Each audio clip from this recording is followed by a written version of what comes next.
Hey everybody, Barre Pinske here. One of the biggest issues with chainsaw carvings or whole log sculptures is the fact that the wood dries and checks.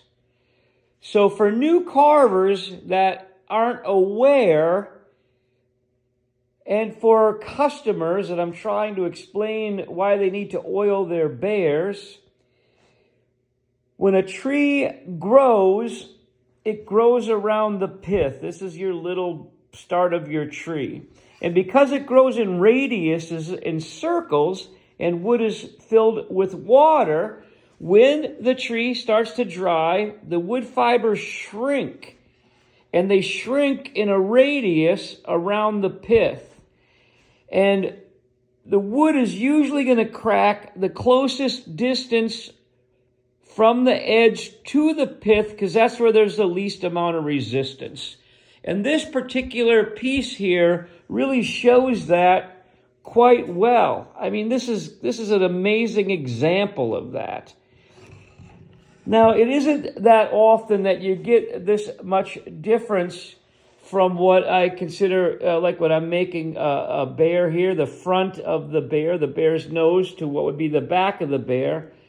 But it is almost always off center. And I'll use a stick or a branch, or in this case, you could use a pen if it's not so obvious to you. You can see there's a big difference here.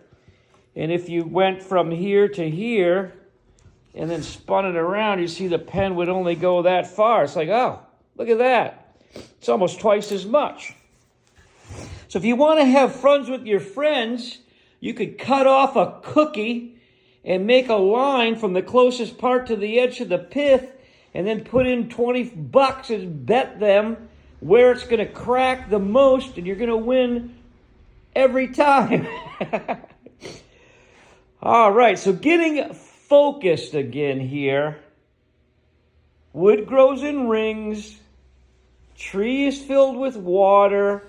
Water evaporates out over time. The wood fibers shrink. They shrink in a radius because it grows in rings, shrinks around the pith, and it often cracks where there's the least amount of resistance. That'd be the shortest distance to the pith, unless there'd be like a branch growing through here holding it. So what I do when I carve my bears, find the pith, and then I actually put a relief cut in the back with a skill saw to help encourage it to split through the back. So the only time that people really get mad when they buy one of my bears, for instance, is if they split through the face.